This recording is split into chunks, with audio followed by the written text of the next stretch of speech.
Pour comprendre, aujourd'hui le titre c'est comprendre ce que Dieu appelle impudicité et adultère. On a vu certains détails la semaine passée avec l'exemple, surtout dans les proverbes, qui nous parle de l'homme qui arrive sur des situations où il y a une femme de mise d'une prostituée qui se présente à lui, puis que là, il est comme tenté d'aller vers elle, puis que ça, c'est des situations dans notre vie qu'il faut apprendre à prévoir et à combattre. Parce que Dieu a déjà décrété qu'il jugera les impudiques et les adultères. On a vu que Dieu a déjà jugé ces choses-là. C'est des choses qui sont décrétées. Dieu ne prend aucunement plaisir dans ces choses-là.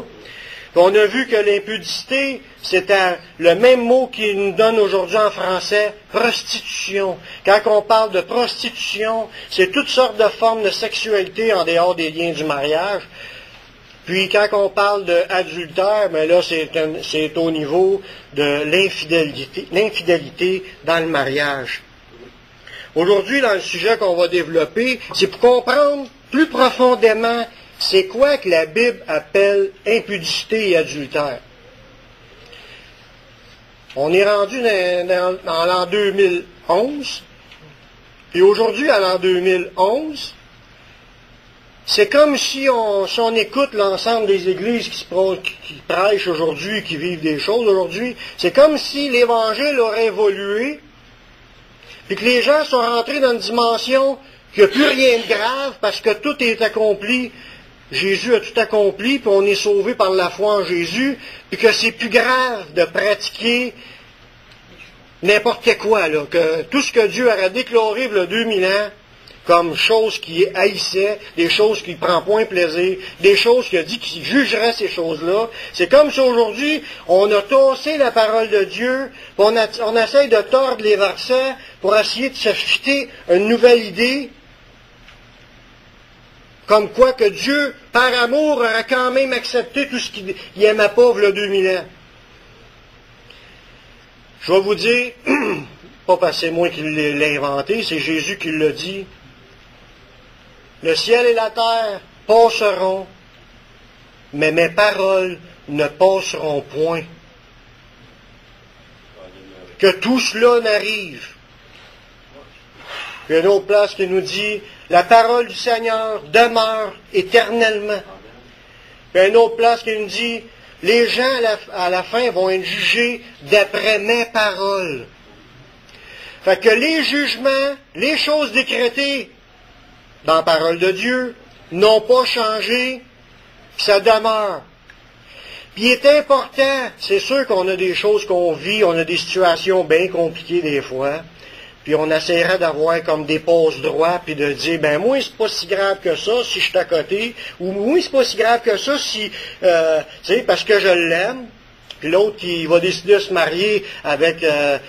bientôt, là, avec la loi, là, de se marier avec plusieurs femmes, puis là, de se marier avec entre gays, homosexuels, puis on va se marier aussi bientôt, là, si on aime notre enfant, il n'y a rien qui nous empêche qu'on marie notre fille, on l'aime, puis qu'est-ce qui nous dit que ça ne développera pas, on va marier notre chat ou notre chien, on l'aime.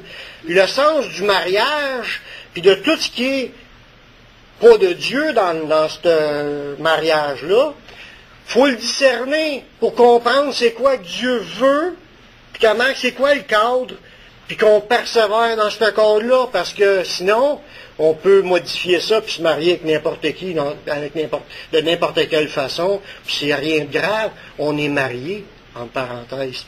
Il faut apprendre c'est quoi que la Bible dit, si du moins on a l'intention de vouloir mettre en pratique ce que Jésus a dit, parce que c'est sûr qu'il y en a qui vivent des religion chrétienne, puis ils veulent un sauveur, mais ils ne veulent pas un Seigneur.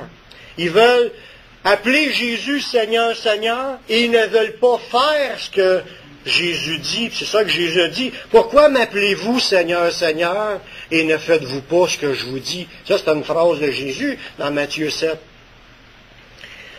Si vraiment on s'est converti, c'est parce qu'on voulait appliquer la parole de Dieu. Il faut rentrer dans l'obéissance. Il ne faut pas prendre ces principes-là à la légère. Puis s'il y a des choses qui sont trop compliquées, mais il faut consulter des pasteurs. Allez voir votre pasteur. S'il y a des choses dans ce que je vais vous déclarer aujourd'hui, puis vous ne comprenez pas, allez voir votre pasteur, puis arrêtez-vous pas juste à un pasteur. Allez voir 2, 3, 4 pasteurs pour bien cerner les explications. Parce qu'aujourd'hui, même des pasteurs, il y a des pasteurs qui marient des homosexuels. Il y a des pasteurs qui font des remariages. Il y a des pasteurs qui sont eux-mêmes des remariés ou des mariés à 2, 3 femmes, puis ils sont dans le ministère, puis ils ne voient plus qu'il y a de quoi là. Pourtant, la Bible est claire sur des sujets qu'un pasteur devait être marié d'une seule femme. Mais il y a des principes, c'est comme si on les tasse toutes, on a évolué, la chrétienté a évolué, c'est pas obligatoire. Moi, je veux suivre ce qui est écrit là. Aujourd'hui, on va voir plein de versets qui vont nous faire comprendre plus en profondeur l'impudicité et l'adultère. C'est important que je le comprenne si je ne veux pas tomber puis être déclaré par Dieu que je suis un impudique ou un adultère, parce qu'il y a déjà des jugements donnés dans ces situations-là. D'où vient la pratique de l'impudicité des adultères? C'est la première question qu'on va répondre, c'est Jésus qui a donné la réponse. Marc 7, 21.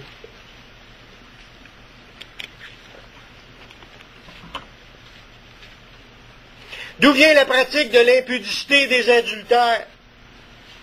Jésus nous donne la réponse dans Marc 7.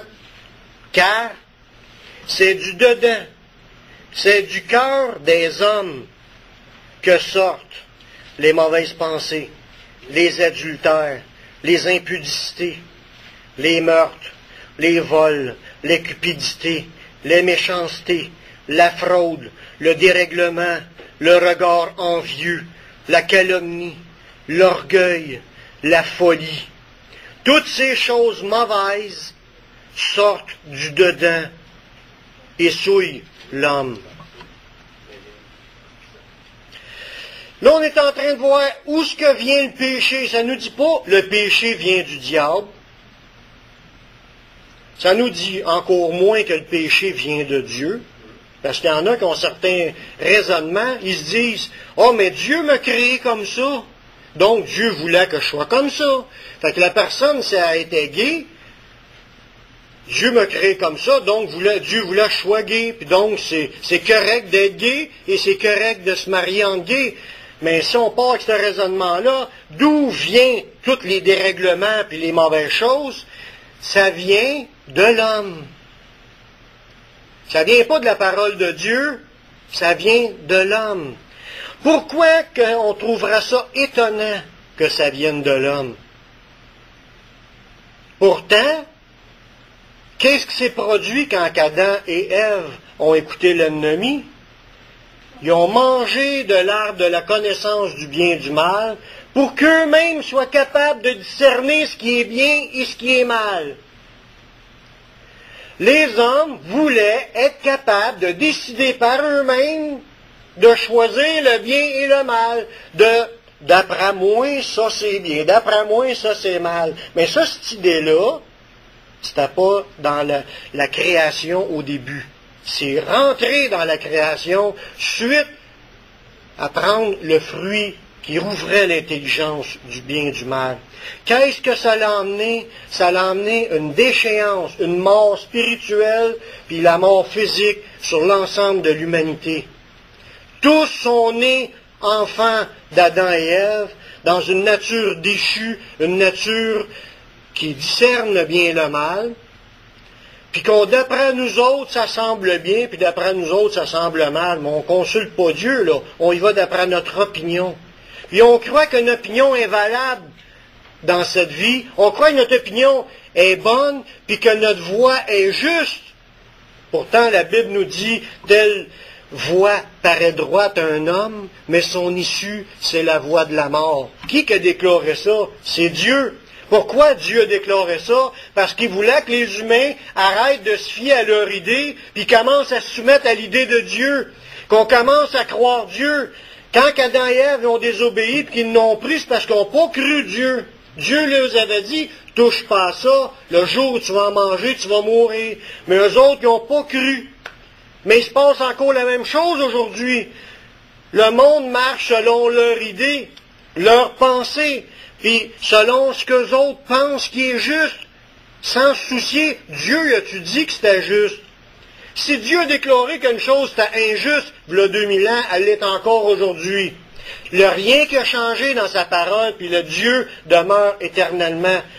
Il n'y a ni honte ni changement dans sa personne à Dieu. Ce que Dieu haïssait il y a 2000 ans, il l'haït encore aujourd'hui. Puis d'où vient toute la méchanceté qu'on voit dans ce monde? Ça vient du cœur des hommes, du cœur mauvais des hommes. Du cœur des hommes qui ont décidé de rejeter la parole de Dieu et de se fier à leurs propres idées. Sommes-nous justifiés devant Dieu à cause qu'on marche? Ah ben moi je t'assure que c'était correct. Non. Savez-vous que dans la loi des hommes, la loi civile puis la loi criminelle, il y a une déclaration qui dit « L'ignorance de la loi n'est pas une excuse. » T'as beau dire « Je ne le savais pas », c'est pas une excuse. Si c'est une zone de 70, puis tu passes à 90 avec ton automobile, la police, elle te demande pas « Tu le savais-tu que c'était à 70? » Non. Elle te le demande pas. Elle va te dire, tu roulais à 90, tu as ta contravention. Mais Dieu, c'est la même chose. Peut-on dire, oh, on ne le savait pas. Pourtant, la Bible est accessible quasiment sur la surface de la terre entière, presque dans toutes les langues, dans toutes les cultures, nous pouvons trouver la parole de Dieu. Pratiquement, je ne dis pas qu'il y en a partout, mais il y a des gens qui travaillent à la rentrée partout. À la traduire dans toutes les langues, afin que s'accomplisse que la bonne nouvelle est annoncée à toutes les nations, alors viendra la fin. Puis un autre passage qui nous dit que dans le ciel, on va trouver des gens de toute tribu, de tout peuple, de toute langue, de toute nation qui se tiendront devant le trône. Ça veut dire que la bonne nouvelle va s'en voir répandue. Et aujourd'hui, avec les médias, la radio, la télévision, l'Internet, la parole de Dieu est répandue comme elle l'a jamais été.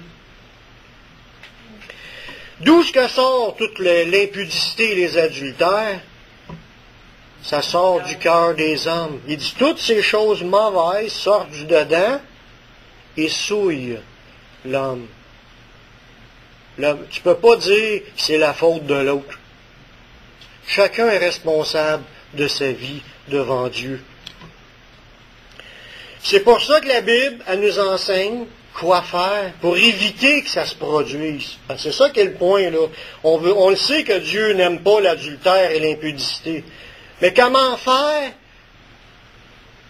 pour que ça ne soit pas dans ma vie? Mais il faut étudier la Bible, écouter des enseignements, puis on va trouver tous les points importants que la Bible elle enseigne, qu'elle nous dit quoi faire, puis elle nous dit pas quoi faire, afin qu'on comprenne, puis qu'on puisse se sortir de cette situation-là. Le premier point qu'on va voir, que doit contenir nos pensées? Qu'est-ce qu'on doit avoir comme pensée? Ouais, mais on a des milliards de pensées dans notre vie. C'est vrai. Mais Jésus a dit que c'est de ton cœur, du cœur de l'homme, que sortent les mauvaises pensées. Qu'est-ce que la Bible te dit de faire avec tes pensées? Tu dois prendre garde à tes pensées. On va voir Matthieu 5, 28. Puis là, on va comprendre que qu'est-ce que Dieu veut qu'on a dans nos pensées afin d'éviter l'adultère. Matthieu 5, 28, c'est Jésus qui nous parle. Il dit, « Mais moi, je vous dis, que quiconque regarde une femme pour la convoiter a déjà commis un adultère avec elle dans son cœur. » Ouch! Dans l'autre verset, j'ai dit, c'est du cœur de l'homme que sortent les adultères et les impudités. Là, Jésus rajoute, chaque fois qu'un homme ou une femme regarde une autre personne avec des convoitises, avec des désirs sexuels, il est déjà en adultère. Qu'est-ce que je dois comprendre d'un verset semblable? Dieu nous demande de veiller sur nos pensées. Il dit que c'est de ton cœur que vont sortir les mauvaises pensées, Puis là, il dit, ça commence là, au cœur de ton cœur, au centre de ta pensée. Faut que tu évites de penser des pensées de convoitise, puis de désirer sexuellement un autre partenaire, une partenaire ou un autre partenaire, c'est dans le cas que tu es déjà marié. Faut que tu évites de réfléchir à cela, sinon tu es déjà un adultère. Wow! On a de l'ouvrage. Il y en a que c'est, pour eux autres, la sexualité ne les affecte pas du tout. Il y en a qui sont eunuques. C'est ça que la Bible a dit. Il y en a qui sont eunuques pour le royaume de Dieu. Puis, comme mon frère me le dit devant moi, il n'y en a pas gros. Parce que la sexualité, c'est quelque chose de naturel que Dieu a créé. C'était très beau quand il a créé ça, en autant que c'est pratiqué dans le cadre des bonnes affaires, de la bonne manière. Il est interdit, si on parabole cette phrase-là, il est interdit aux personnes de méditer sexuellement sur une autre personne qui n'est pas ta femme. C'est ça que ça parabole, la phrase. Nous devons veiller sur nos pensées. Faut veiller sur nos yeux, sur qu'est-ce qu'ils voient, pour pas être alimenté dans nos pensées. Comment est-ce qu'une personne peut éviter de penser adultère si elle regarde des revues porno? Comment est-ce qu'une personne peut s'éloigner de toute pensée adultère si elle regarde des films avec la sexualité? Comment qu'une personne peut fuir toutes ces choses si elle se tient dans un bar de danseuse? Comment qu'une personne peut ne pas réfléchir à tout cela s'ils se tiennent dans un camp de nudistes?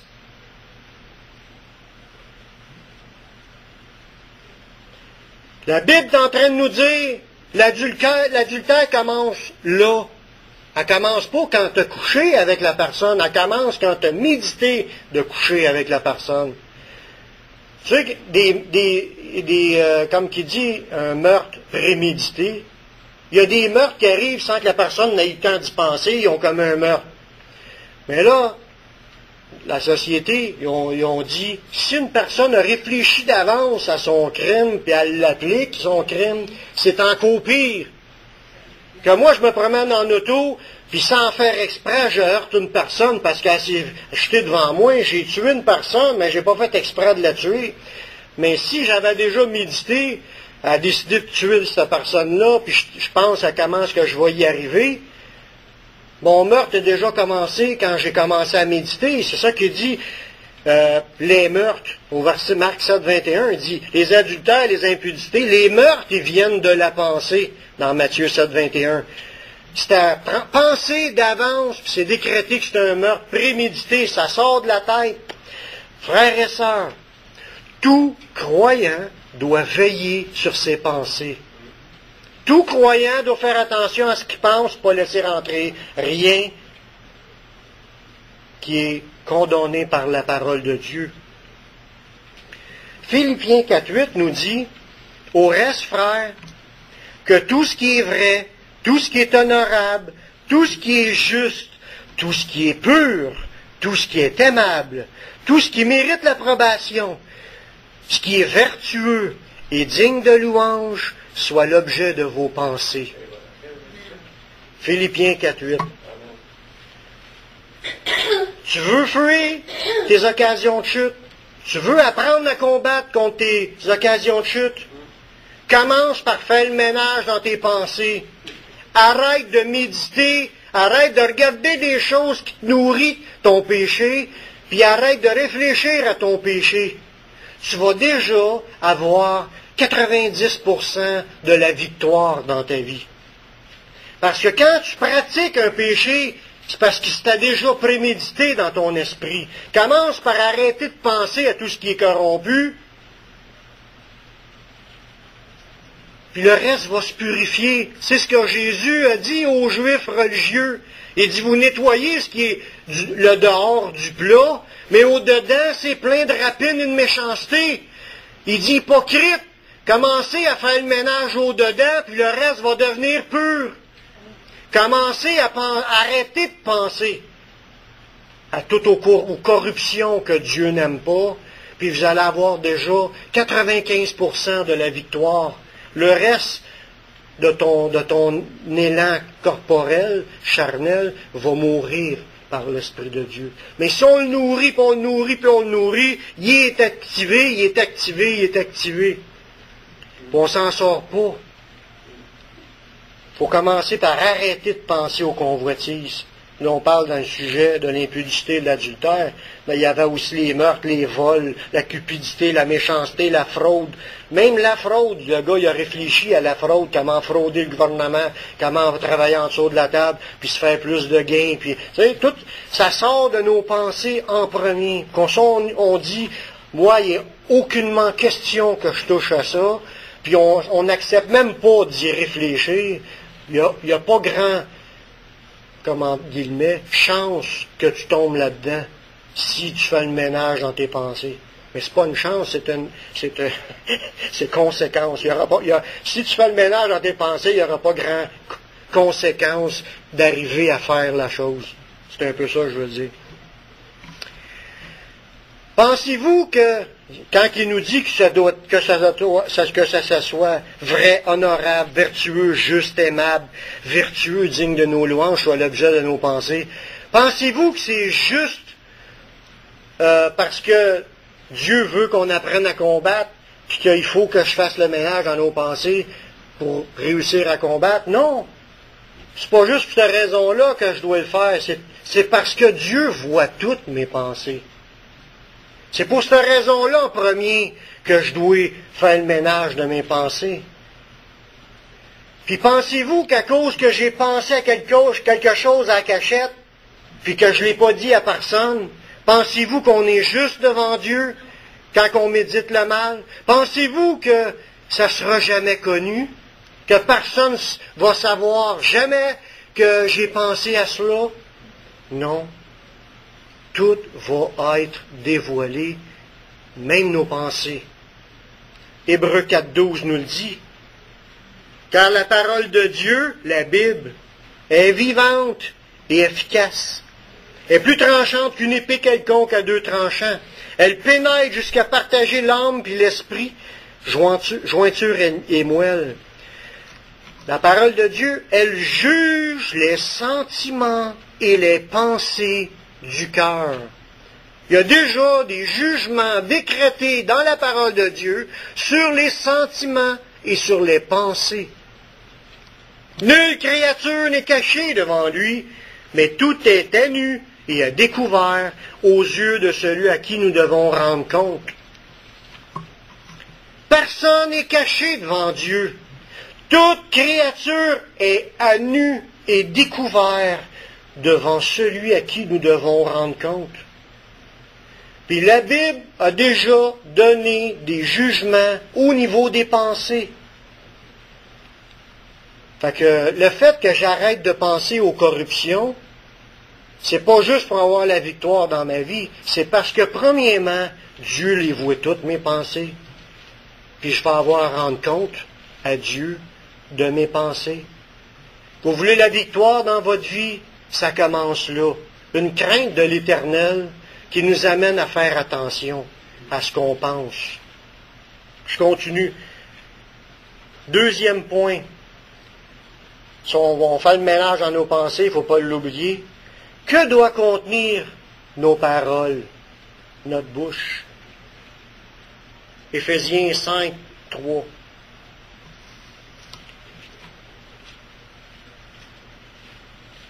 Là, on est toujours dans le cadre de l'impudicité et de l'adultère. Ça nous dit dans Éphésiens 5, verset 3, que l'impudicité, ça veut dire que les choses sexuelles en dehors du mariage, Dieu appelle ça de la prostitution, que toute forme de prostitution, qu'aucune espèce d'impureté, la cupidité, ne soit pas même nommé parmi vous, ainsi qu'il convient à des saints. Dieu nous dit dans ce verset-là qu'un saint, c'est qui ça les saints? Les croyants, ceux qui ont été sanctifiés par le sang de Jésus. On a été consacrés, saint veut dire consacré à Dieu. On est comme sacré à Dieu. Devant Dieu, on est des gens sacrés. On lui appartient. Et comme il convient à des gens sacrés, ils doivent même pas mentionner l'impudicité.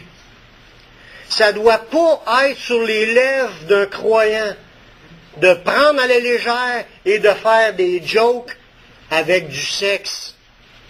C'est ça que ça nous dit un peu plus loin, verset 4, qu'on n'entende ni paroles déshonnêtes, ni propos insensés, ni plaisanteries. C'est contraire à la bienséance, la sainteté que Dieu nous appelle à être. La sanctification, dire qu'on se sanctifie, c'est pour nous amener à être de plus en plus saints. Il faut arrêter de dire n'importe quoi. Qu'on entende plutôt des actions de grâce. Car, sachez-le bien, il y a encore un jugement, ces impudiques. C'est aucun impudique ou impur ou cupide, c'est-à-dire idolâtre, n'a d'héritage dans le royaume de Dieu et de Christ. Là, c'est là qu'il met le saut à cette parole dans l'autre verset, que personne ne vous séduise par de vains discours, car c'est à cause de ces choses que la colère de Dieu vient sur les fils de la rébellion. Il y en a qui vont vous dire, bon, voyons donc, c'est pas grave, même si tu diras des jokes sur le sexe. Voyons donc, faut bien rigoler. Il y a des jokes saines, des petits jeux de mots sains. Il n'y a aucune affectation à la morale chrétienne ou à la sainteté ou à la pureté. Ça, c'est correct. Mais quand on parle d'impudicité, des choses impures, ou même parler de cupidité, là, on n'en parle jamais de ça, mais on est bien fort à l'évangile de la prospérité. Mais le mot cupide, c'est l'amour des biens et de l'argent. Que dans ce verset-là, il appelle ça de l'idolâtrie, on ne devrait même pas rire de ça. C'est une chose qui est contraire au plan de Dieu. Puis Dieu, il dit que personne ne vous séduise, c'est à cause de ça que la colère de Dieu va venir sur l'ensemble de l'humanité rebelle. Dieu a déjà jugé cela dans sa parole, puis quand sa colère va être déversée, c'est déjà commencé.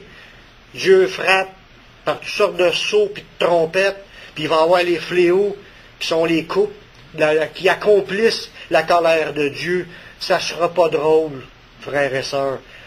Puis nous, il faut être de ceux qui se sont sanctifiés, que ceux qui se sanctifient encore, puis que ceux qui pratiquent la justice pratiquent encore la justice, puis que ceux qui poursuivent l'impureté, mais continuez dans votre impureté. Mais Dieu nous appelle à se sanctifier. Pour les chrétiens, c'est une marche dans la sainteté. Que devraient être nos actions?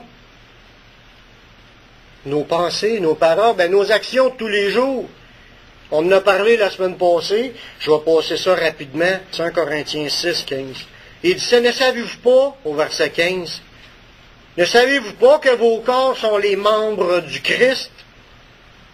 Prendrais-je donc les membres du Christ pour en faire les membres d'une prostituée? Ça se peut-tu que les chrétiens aillent voir des prostituées?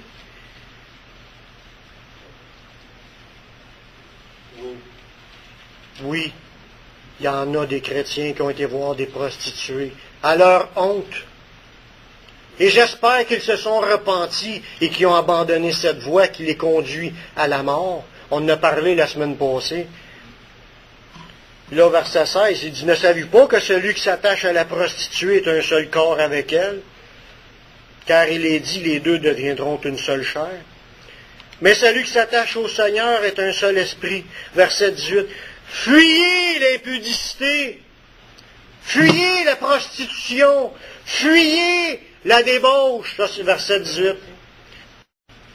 Fuyez l'impudicité, fuyez l'impudicité, fuyez. Tu sais, quand j'ai expliqué la semaine passée que la prostituée est venue au-devant de la personne, puis là, il est embarqué dans son piège, puis là, il a dit plein de paroles pour l'entraîner. Qu'est-ce qu'il aurait dû répondre? Salut, bye! Moi, je me sauve en courant. Piou! Fuyez l'impudicité. Restez pas là. Vous allez tomber. L'esprit peut être bien disposé, mais la chair est faible. La même chose quand un gars va visiter, un pasteur va visiter une femme qui est seule pour essayer de la conseiller. Il est mieux d'y aller accompagner. J'ai eu des témoignages de cela, moi, que le pasteur, il est allé voir la personne, puis la personne, ça pourrait tendre un piège.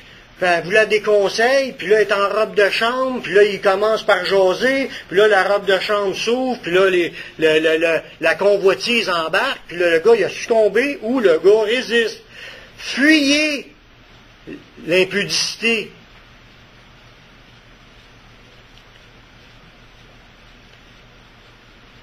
Quelque péché qu'un homme commette, ce péché hors du corps, mais celui qui se livre à l'impudicité pêche contre son propre corps.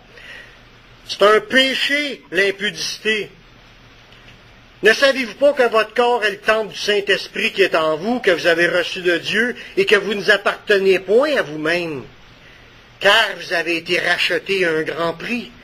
Glorifiez donc Dieu dans votre corps et dans votre esprit qui appartiennent à Dieu. La personne qui succombe dans ça, ou qui rachète ces choses-là, d'aller vers des prostituées, recherche ce qui lui fait plaisir. Pourtant, cette personne-là, elle a oublié que son corps ne lui appartient plus. Il appartient au Seigneur. Dieu nous a rachetés. Nous ne sommes plus là pour livrer notre corps au péché. Nous devons fuir le péché. Nous devons rechercher à marcher d'une manière qui plaît au Seigneur. Il faut apprendre à glorifier Dieu avec notre corps. Comment? En s'abstenant de se livrer dans des péchés que notre corps désire. À l'exemple de Joseph, dans l'Ancien Testament, dans Genèse 39, vous n'êtes pas obligé d'y aller, vous pouvez prendre des notes sur verset 7. Joseph, la femme de son maître, lui a dit « Couche avec moi », puis elle l'achalait tous les jours, jusqu'à un moment donné, elle l'a saisi par son vêtement, puis là, tu vas coucher avec moi. Joseph, il a dit « Il n'en est pas question que je pêche contre mon maître, puis contre mon Dieu. » Il a laissé son côte là, il s'est sauvé en courant. C'est ça, fuir l'impudicité. Fuyez les occasions, fuyez les tentations, fuyez l'attirance sexuelle, même pas dans vos pensées, ni dans vos paroles, ni dans vos actions vers les prostituées ou coucher avec une autre femme.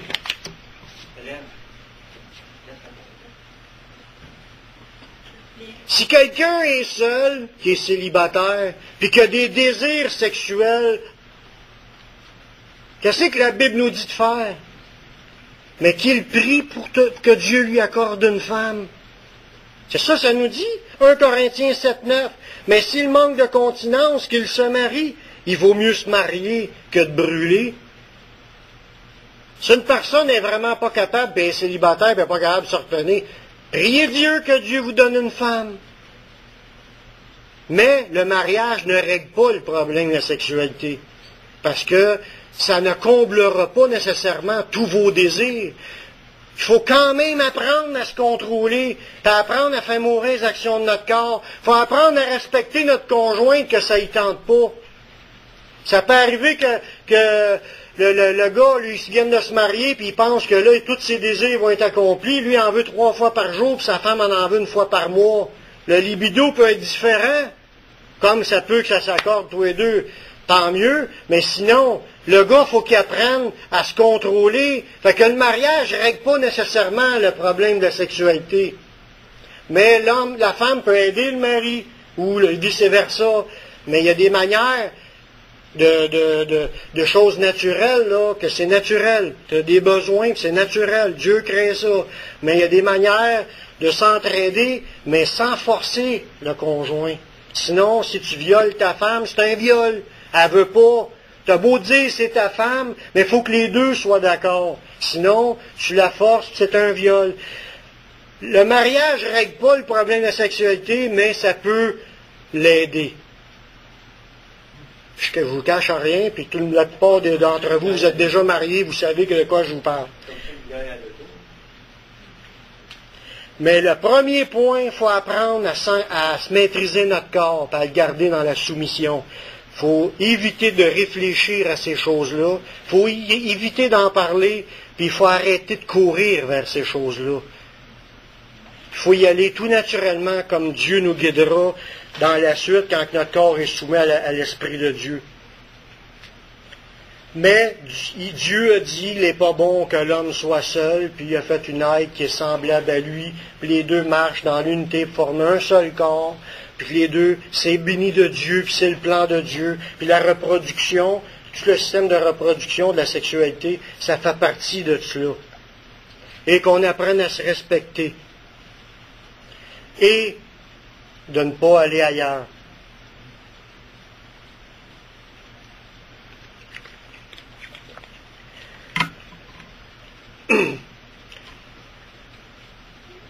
C'est pas un cours de sexualité que je veux vous donner, mais quand même, ça fait partie de la vie. On n'entend quasiment jamais là-dessus. Mais ça peut aider beaucoup de personnes, parce qu'il y en a sur Internet qui me posent des questions dans ce sens-là, je donne les réponses que je pense qui sont justes, parce que j'essaie de baser mes réponses sur la parole de Dieu. Quand les gens se satisfaisent personnellement pour se soulager, il n'y a aucun verset qui nous en parle dans le Nouveau Testament.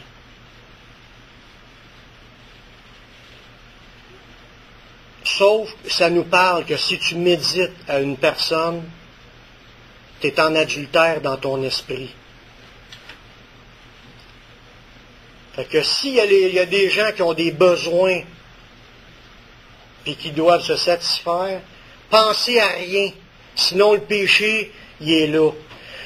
Vous pouvez prier Dieu, puis j'en connais des témoignages de gens qui ont dit « Dieu m'a délivré de me satisfaire personnellement, parce qu'il y avait un grand appétit, puis Dieu a fait mourir cela dans son corps. Mais tant mieux que cette personne-là, elle n'aura plus de désir à satisfaire.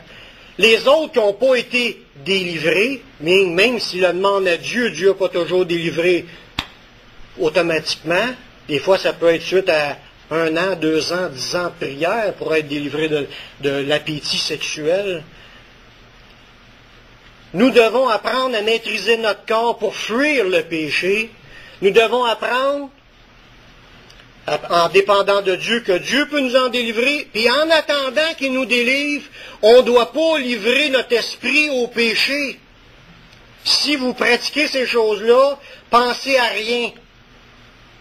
Ou si vous êtes marié, pensez à votre femme. That's it. Il n'y a pas de mystère là-dedans, c'est juste ça. La Bible n'en parle pas plus. Elle n'en parle pas, mais elle dit, ceux qui y pensent aux femmes, ils sont dans le péché. Ça, quand je dis aux femmes, c'est le sexe, puis le masculin, puis le féminin. Ça peut être des femmes qui ont un haut libido, puis l'autre l'a pas. Mais j'explique les choses qui font partie de la vie. Parce que souvent on a entendu des gens donner des condamnations sur le satisfaire personnellement. Mais si Dieu t'a pas délivré, faut que tu combattes. Mais si tu combats, ça ne veut pas dire que tu le pratiqueras plus. Si tu le pratiques, pêche pas dans tes pensées. Nourris-toi pas de revues puis de films. Pense à rien. C'est un besoin naturel, la sexualité. Mais il y a un cadre que Dieu, au-delà de ce cadre-là, a déjà condamné tout l'ensemble du reste. Je continue.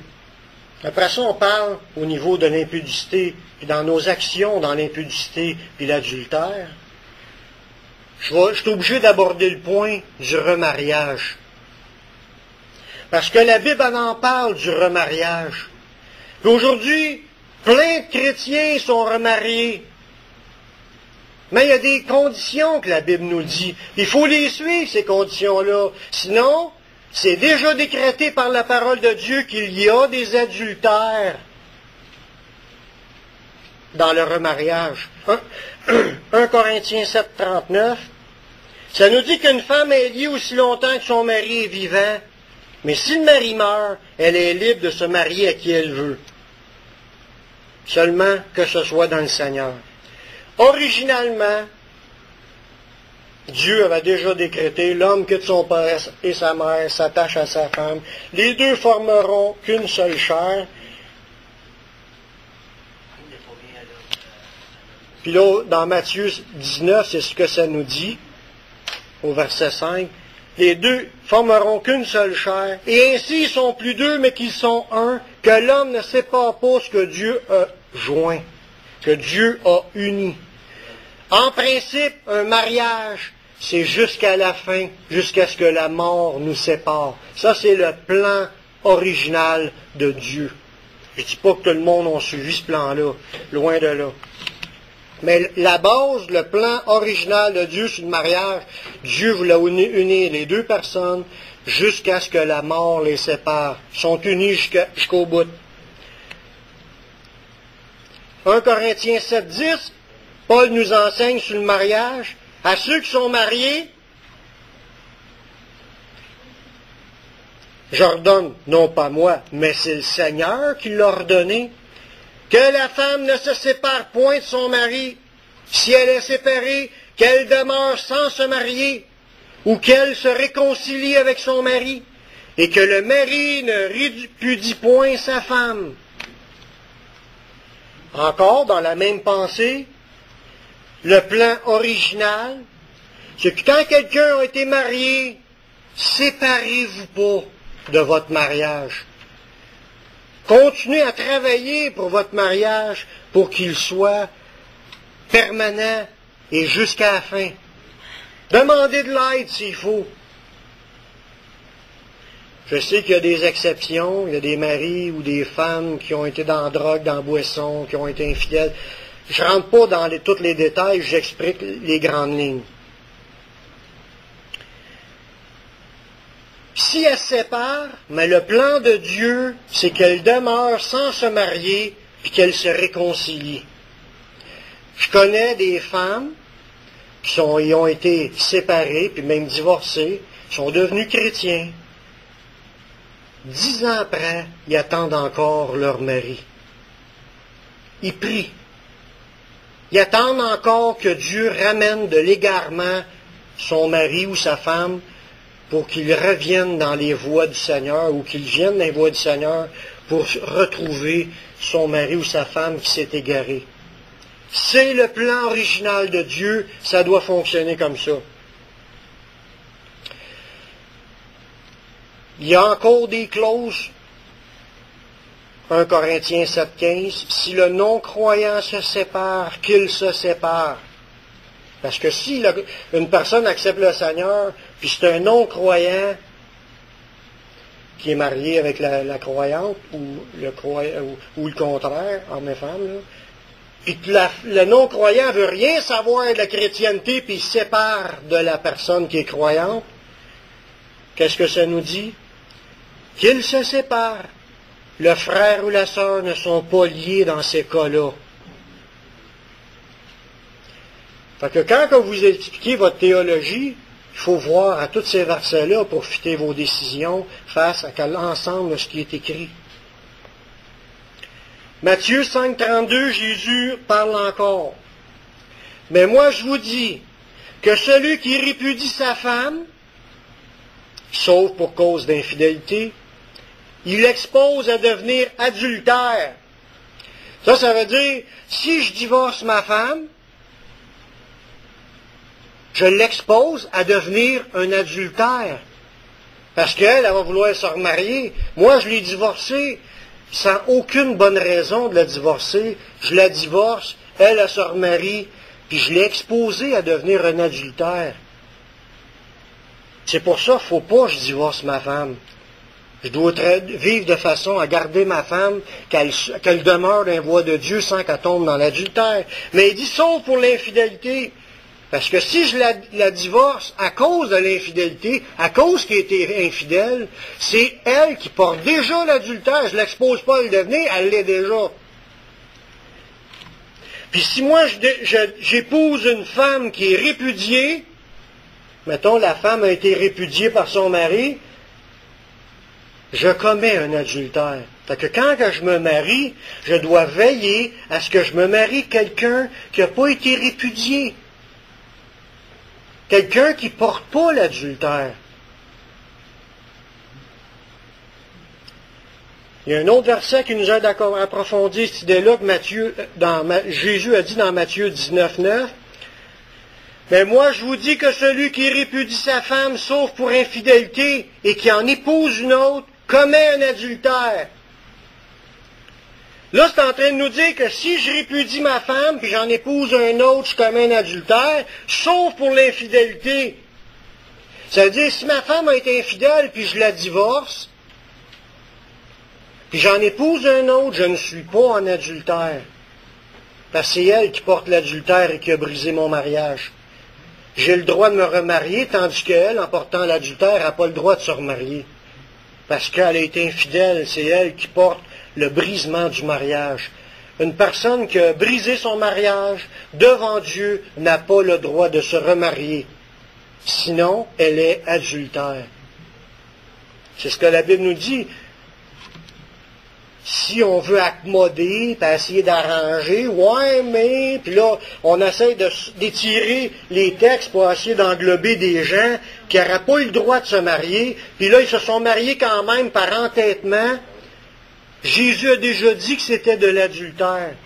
Si on est dans une situation qu'on ne sait pas où ce qu'on en est rendu, il faut faire le point, aller consulter des pasteurs, parce qu'il y en a qui sont bien ouverts, puis ils marient tout le monde, peu importe leur état, s'ils ont déjà été divorcés, fait que c'est pas nécessairement ceux-là qu'il faut écouter, c'est ceux qui ont de l'air à s'enligner face à la parole de Dieu. Allez consulter pour savoir si vous avez le droit de vous remarier.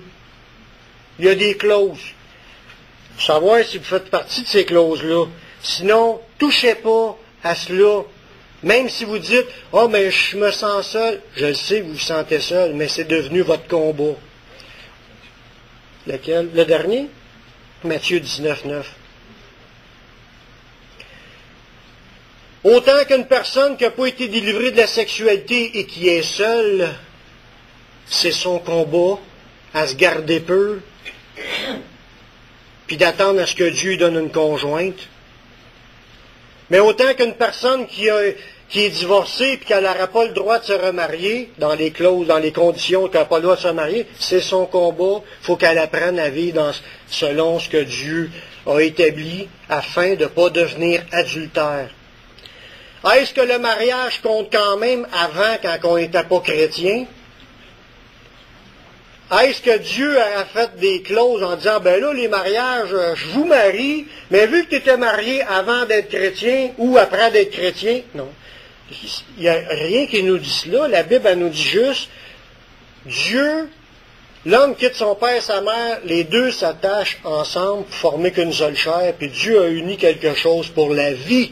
Il n'a jamais dit, en cas que vous soyez chrétien ou non chrétien. Le mariage est valable avant comme après. Puis notre position devant Dieu, mariage, est valable avant et après.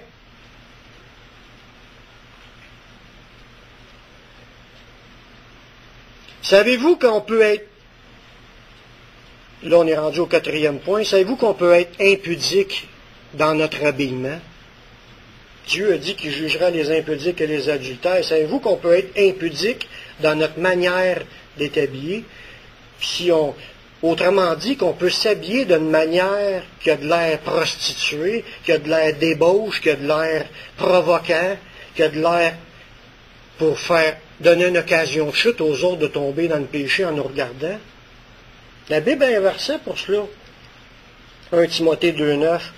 Je veux aussi que les femmes vêtues d'une manière décente, avec pudeur et modestie, ne se parent ni de tresse, ni de... Le point que je veux souligner dans ce verset-là, 1 Timothée 2,9, qu'il y a une manière de s'habiller qui est pudique, qui est le contraire de impudique. Quelle est l'idée du Seigneur dans ce verset-là? Mais on le comprend mieux en lisant d'autres passages, dans Romains 14, au verset 12. Ainsi, chacun de nous rendra compte à Dieu pour lui-même. Ne nous jugeons donc plus les uns les autres, mais pensez plutôt à rien faire qui soit pour votre frère une pierre d'achoppement ou une occasion de chute. Qu'est-ce qu'on doit comprendre si on fait le lien avec ces deux versets-là? Il y a une manière de s'habiller que les femmes peuvent s'habiller d'une manière impudique. J'entends par là une manière qui serait une occasion de chute pour le frère qui est assis, lui, dans l'Église, puis qui a un problème avec cela. Si on est attiré sexuellement envers notre femme, puis elle s'habille de façon à nous attirer, aucun problème. C'est permis, c'est dans le cadre du mariage. Mais quand on est en dehors de notre chambre, on rencontre d'autres personnes autour de nous autres. Il faut prendre garde à ne pas devenir une occasion de chute. Qu'est-ce que ça veut dire, une occasion de chute? Mais il y a 2 points là-dedans, là. À être une pierre d'achoppement ou une occasion de chute. C'est une occasion de chuter. Le gars, lui, qui est tout seul, qui combat avec sa sexualité, puis vouer des gens, puis ça sera le malheur de voir ça dans l'Église, des femmes qui sont habillées, puis ils démontrent tout ce qui est caché, ce qui serait supposé d'être caché. Je parle pas de chandail, là, qui est normal, là, comme le monde que je vois ici, tout le monde sont habillés cachés. Mais ça arrive qu'il y en a qui sont... Ils veulent volontairement ou involontairement dévoiler comme j'ai déjà entendu, mettre en valeur les objets que Dieu leur a donnés. Je ne vois pas ça dans la Bible, je vois le contraire. Cachez-vous, gardez-vous pour votre mari. Soyez pas habillés d'une manière impudique. Si nous sommes une occasion de chute pour quelqu'un, on devient coupable devant Dieu, et Dieu va juger les impudiques dans leur habillement. Dieu veut qu'on apprenne à s'habiller pour cacher ce qu'on a. Un gars a des parties à cacher, puis une femme a des parties à cacher.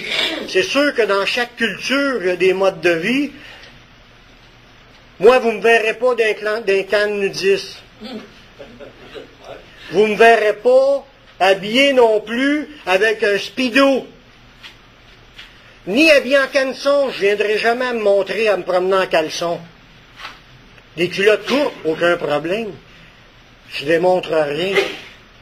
Puis la femme, il faut qu'elle apprenne que le bas, autant que le haut, ça attire les gars. Je ne sais pas s'il y a juste moi qui pense, pas qui pense, mais qui combat contre ça, là. Mais moi, ça m'arrive de combattre contre ça. Parce que le regard, il en démontre trop, là, automatiquement, quand on jase, on se regarde, on croise. Et là, les seins attirent les gars. Je suis extraterrestre? C'est juste moi qui est comme ça? Non, je ne pense pas. Je pense que c'est normal que les femmes doivent se cacher. Ça fait partie de la pudeur. C'est un principe sain. On doit apprendre à s'habiller convenablement. Si vous allez à la plage, trouvez-vous un costume de bain qui montre rien. C'est pas à cause que tout le monde sont à moitié tout nus qu'il faut que je fasse comme eux. Un chrétien doit se démarquer par sa manière de vivre, sa manière d'être, puis il veut mettre un costume de bain décent, qui démontre pas. Ça peut arriver que ça moule un peu, mais des fois, il y en a qui ont un costume de bain avec de la dentelle ou qui ont comme des pantalons, une jupe par-dessus. Tu sais, il y a des manières de costume de bain qui démontrent rien. Il faut que tu cherches vraiment pour comprendre plus. Tu sais. Il faut apprendre à s'habiller. Parce que si on ne fait pas attention, puis que notre vie est toujours à être une occasion de chute pour tout le monde, entraîner le monde dans des débauches, Dieu a déjà dit dans Matthieu 13 qu'il enlèverait de son royaume tous les scandales et ceux qui commettent des occasions de chute. Moi, je ne veux pas être une occasion de chute, je ne veux pas être une occasion de scandale. Puis ça, il nous dit ça dans Matthieu 13, 41. Savez-vous aussi qu'à cause de l'impudicité, puis de l'impureté, de l'adultère, et etc., qu'à cause que notre conduite est charnelle à ce niveau-là, que ça peut arriver que certains chrétiens, ils se sont attirés d'être exclus de la communion fraternelle dans l'Église, qu'ils ont été mis hors fraternité à cause de leur conduite impudique ou adultère ou voleur ou menteur quelqu'un qui ne veut pas se sanctifier puis vit charnellement, que l'Église a été obligée de prendre une décision puis de mettre en quarantaine un frère ou une sœur qui vit tout croche, puis on sera dans un sens comme obligé de le faire, pas juste pour cette personne-là, mais pour toutes les autres qui risquent de tomber dans l'Église, quelqu'un qui méprise la marche de la sanctification. Ça nous le dit dans 1 Corinthiens 5,9. Paul nous dit, je vous ai écrit dans ma lettre de ne pas avoir de relation avec les impudiques, pas d'une manière absolue, avec les impudiques de ce monde, ou les cupides, les ravisseurs, les idolâtres. Autrement, il faudra sortir du monde. Mais ce que je vous écris, c'est de ne pas avoir de relation avec quelqu'un qui se nomme frère, qui est impudique, ou cupide, idolâtre, outrageux, ivrogne, voleur, de même pas manger qu'un tel homme. Ça, c'est un ordre du Seigneur. L'Église doit faire le ménage. Verset 12, ça nous dit, en effet, qu'ai-je en effet à juger ceux du dehors? Non. N'est-ce pas ceux du dedans que vous avez à juger? Pour ceux du dehors, Dieu les juge. Ôtez le méchant du milieu de vous. S'il y a des gens qui pratiquent l'impudicité dans leurs paroles, leurs pensées, leurs agissements, puis ils vont dans les prostituées, puis dans leur habillement, puis c'est de la débauche. Leur vie, c'est une vie débauchée. Ça peut arriver qu'une personne rentre dans l'Église, puis c'est la première fois qu'elle vient, elle ne comprend pas tous les principes, puis que là, elle vient pour entendre la parole du Seigneur. Je ne dis pas de mettre dehors les nouveaux qui se rajoutent, là. Là, on parle de quelqu'un qui se nomme frère, quelqu'un qui est dans l'Église, qui est supposé de comme avoir compris, là, puis que là, la Bible a dit, va et reprends-le. Après ça, va dire qu'un autre témoin s'il ne t'écoute pas. Après ça, dis-le à l'Église. Tu n'écoutes pas l'Église, qu'il soit pour toi un païen ou un publicain. Tu le retranches de l'Église. Mais il y a des processus. Mais c'est pas sur les nouveaux, là. Sur quelqu'un qui est supposé avoir une maturité, puis comprendre les choses, puis qu'il a été averti, mais il y a une discipline qui est donnée par le Seigneur pour régler, pour ôter le méchant du milieu de vous. Des fois, on se demande, je dis pas ça pour ici, là, mais des fois, on se demande, comment se fait qu'il n'y a jamais d'onction du Saint-Esprit dans l'Église?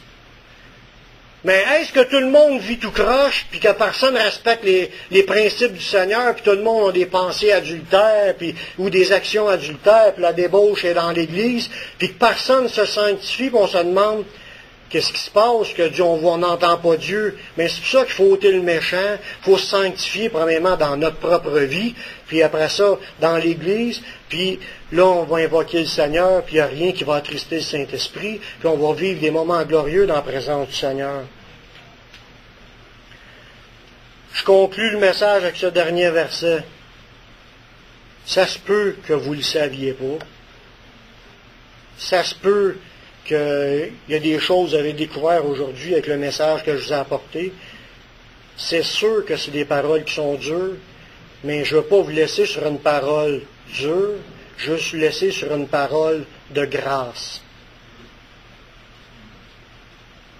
Dieu aime ses enfants, puis il ne prend pas plaisir à punir ses enfants, à les châtier, à leur serrer à la vis, parce qu'ils désobéissent. Dieu veut pas cela. Dieu veut qu'on réalise puis qu'on délaisse. Qu'on arrange nos vies pour être conformes.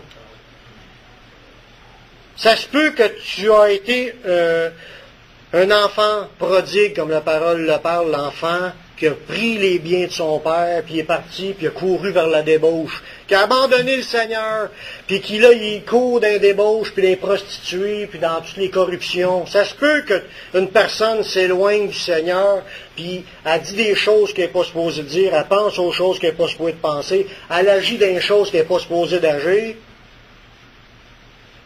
Puis là, vous vous sentez seul, vous vous sentez triste, vous vous sentez abattu, le Saint-Esprit vous met une conviction de péché. Ça, si vous sentez la conviction que vous êtes dans le péché, c'est le Saint-Esprit qui vous parle. Dieu vous appelle à vous repentir. Dieu vous appelle à revenir à lui. Dieu vous tend les bras. Il veut renouveler son alliance avec vous. Il veut vous pardonner. Il veut vous restaurer. Il veut vous remettre l'anneau au doigt. Il veut vous redonner une robe, nouvelle robe qui symbolise, il vous pardonne puis il vous purifie. Parce que Jésus a tout accompli. Qu'est-ce que Jésus a dit à la femme prostituée qui était venue à lui? Va et ne pêche plus. Il a redonné encore sa chance de vivre parce que Dieu, il nous a donné un évangile de grâce, de pardon. On n'est pas là pour se condamner, on est là pour avancer ensemble face aux enseignements, puis on marche par la foi dans l'obéissance à ce qui nous est donné, parce qu'on aime le Seigneur, puis on veut marcher de manière qu'il soit agréable. On tombe, on demande pardon, et on est renouvelé, puis il nous accueille encore, puis il nous amène à lui. On va prier ensemble.